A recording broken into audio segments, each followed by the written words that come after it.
प्रधानमंत्री नरेंद्र मोदी के द्वारा खट्टर सरकार की तबादला नीति की प्रशंसा करने के बाद में अब उत्तराखंड सरकार अपने प्रदेश में खट्टर सरकार की तबादला नीति लागू करेगी। इसी की जानकारी देते हुए शिक्षा मंत्री कंवरपाल गुर्जर ने बताया कि जुलाई में अध्यापकों के तबादले किए जाएंगे। उन्होंने ये भी बताया कि 10वीं और 12वीं के नतीजे 20 जून तक घोषित कर दिए जाएंगे। और वहीं उन्होंने कुलदीप बिश्नोई को बड़ा नेता बताया और कहा कि अगर वो भाजपा में आते हैं तो हम उनका स्वागत करेंगे। साथ ही उन्होंने कहा कि कुलदीप बिश्नोई की निर्दलीय उम्मीदवार कार्तिक शर्मा को सफल बनाने में मुख्य भूमिका रही है। कांग्रेस के द्वारा किए जा रहे प्रदर्शन को लेकर उन्होंने स्पष्ट किया है कि प्रदर्शन से ईडी की कार्रवाई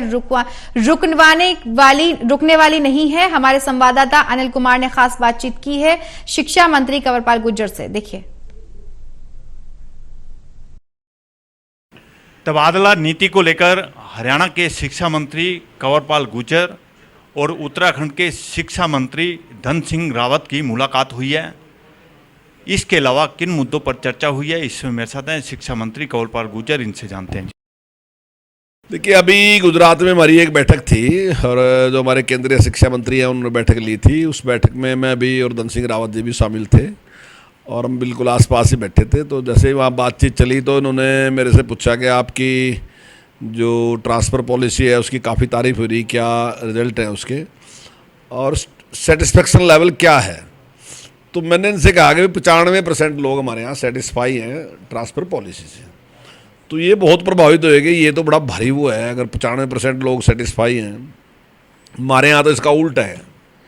तो लगे कहने कि चलो मैं देख के आता हूँ, अगर उससे लाभ होगा तो कर्मचारियों को लाभ हो, जिसके ऊपर पॉलिसी लागू की वो तो सेटिस्फाई होना चाहिए। तो उसी के लिए आज धन सिंह रावत जी हमारे यहाँ आए थे और उनके जो एजुकेशन के सेक्रेटरी और डायरेक्टर थे वो भी उनके साथ थे। हमारे भी डायरेक्टर साहब अंसल जी साथ थे और दूसरे अधिकारी भी शामिल थे और हमने सारी पॉलिसी के बारे में उनको जानकारी दी और हमने बताया कि माननीय मुख्यमंत्री जी का मतलब बहुत प्रयास था उनका शुरू से, और आज से उनके मन में बहुत पहले थी बात, जब चौधरी बंसी लाल जी की सरकार थी तब भी वो कहते थे कि पॉलिसी बढ़नी चाहिए। तो उन्होंने बहुत प्रयास किया, साथ ही हमारे अधिकारियों ने बहुत प्रयास किया और एक अच्छी पॉलिसी लेके आए, जिस पॉलिसी की तारीफ माननीय प्रधानमंत्री जी ने भी की और कई प्रदेश ऐसे हैं जिन्होंने इसको अडॉप्ट किया। तो अभी आज उन्होंने भी कहा कि मैं भी इसको अपने यहाँ लागू करूँगा। ये हमारे लिए खुशी की बात है। गुर्जर साहब, 10वीं और 12वीं के नतीजे कब आप घोषित करोगे और इसके साथ साथ अध्यापकों के तबादले कब किए जाएंगे? देखिए, 20 जून तक पूरी उम्मीद है कि हम ये रिजल्ट डिक्लेयर कर देंगे। पहले हम 12वीं का और उसके बाद हम 10वीं का रिजल्ट डिक्लेयर कर देंगे 20 तक, ऐसी मुझे पूरी उम्मीद है। और जहाँ तक आपने ट्रांसफ़र की बात की तो हम जुलाई मास में ट्रांसफ़र ड्राइव खोल रहे हैं और ट्रांसफ़र करेंगे। गुर्जर साहब, सोनिया गांधी और राहुल गांधी पर ईडी द्वारा की गई कार्रवाई को लेकर आज कांग्रेस ने प्रदर्शन किया है, तो इसको आप कैसे देखते हो?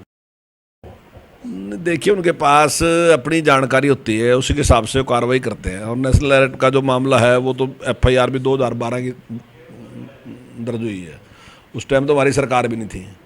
तो ये सारे मामले हैं उस टाइम के हैं और चलो उनके अगर इस टाइम भी हो सका ऐसी तो कोई बात नहीं। अगर किसी बात की कहीं से जानकारी आएगी तो आज भी हो सकते हैं वो। तो उसके लिए प्रदर्शन करना या विरोध करना मैं नहीं समझता। ये केवल अपनी जो बड़ी लीडरशिप है उसको खुश करने के लिए अगर कोई प्रयास कर रहा है, बात दूसरी है। लेकिन सरकार का कोई उसमें हस्तक्षेप नहीं है। वो केवल इतना है कि जो जानकारी है अधिकारियों के पास, जो उस फील्ड के लोग हैं, तो उसी के हिसाब से वो नोटिस करते हैं, उसी के हिसाब से काम करते हैं। गुर्जर साहब, क्या ऐसे प्रदर्शन करने के बाद ईडी कार्रवाई रोक देती है? नहीं, देखिए, जो डिपार्टमेंट जो भी काम कर रहा है वो काम उस प्रकार से ही करता रहेगा। ये कोई नहीं है। तो मैं समझता हूँ कि केवल एक दिखावा है और दिखावा भी इसलिए कि भाई अपनी ऊपर की लीडरशिप को खुश करना के देखिए हमने आपके लिए हम यहाँ डट गए। तो मैं नहीं समझता इसका कोई मैसेज आता है। एक निष्पक्ष कार्रवाई है, अगर निर्दोष है तो कोई कुछ नहीं कहेगा। गुर्जर साहब, राज्यसभा चुनाव के नतीजे आए हैं और एक भाजपा उम्मीदवार ने जीत हासिल की है और दूसरा निर्दलीय उम्मीदवार कार्तिक शर्मा चुनाव जीते हैं। तो कुलदीप बिश्नोई की अंतरात्मा कैसे चेंज हुई और कैसे उन्होंने कांग्रेस छोड़कर निर्दलीय उम्मीदवार को वोट दे दिया? देखिए, इसके बारे में तो ज़्यादा बढ़िया तरीके से कुलदीप बिश्नोई जी बता सकते हैं, लेकिन हम कुलदीप बिश्नोई जी का आभार व्यक्त करते हैं कि उन्होंने जिस कैंडिडेट को हमने सपोर्ट दिया था उसी कैंडिडेट को उन्होंने भी एक निर्दलीय प्रत्याशी को वोट देके उसको सफल बनाने में उन्होंने मुख्य भूमिका उनकी रही है। हम उसके लिए उनका आभार व्यक्त करते हैं। गुजर साहब, क्या कुलदीप बिश्नोई जल्द भाजपा ज्वाइन कर सकते हैं? इसके बारे में तो कुलदीप बिश्नोई जी बताएंगे आपको कि उन्हें ज्वाइन करनी या नहीं करनी। जहाँ तक हमारी बात है, अगर कुलदीप बिश्नोई जी भाजपा ज्वाइन करते हैं तो हमें क्या स्वागत है उनका। बीजेपी में क्या बात थी, हम तो इतनी प्रयास में रहते हैं कि इतने मेंबर बनाते हैं, उनके पास जाते हैं, तो वो उसके लिए जब प्रयास करते हैं तो कुलदीप बिश्नोई जी तो बड़े लीडर हैं, अगर वो बीजेपी में आ जाएं तो स्वागत है उनका, क्या दिक्कत है।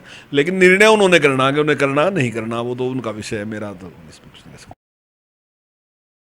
ये थे मेरे साथ हरियाणा के शिक्षा मंत्री कंवरपाल गुर्जर। इन्होंने बताया कि 10वीं और 12वीं के नतीजे 20 जून तक आ जाएंगे।